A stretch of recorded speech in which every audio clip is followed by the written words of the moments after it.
a select committee to investigate Benghazi.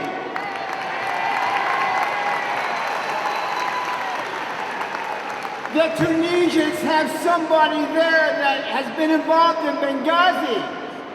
The FBI team was on the ground for 5 weeks, and the Tunisians would not let us see him. And we give Tunisia $320 million a year.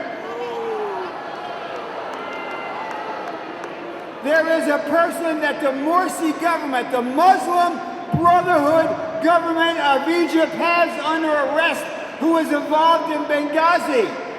We have given Egypt 6 F-16s. We have given Egypt millions of dollars, and yet they will not allow the FBI to interview the person who is connected to Benghazi. We need a select committee on Benghazi.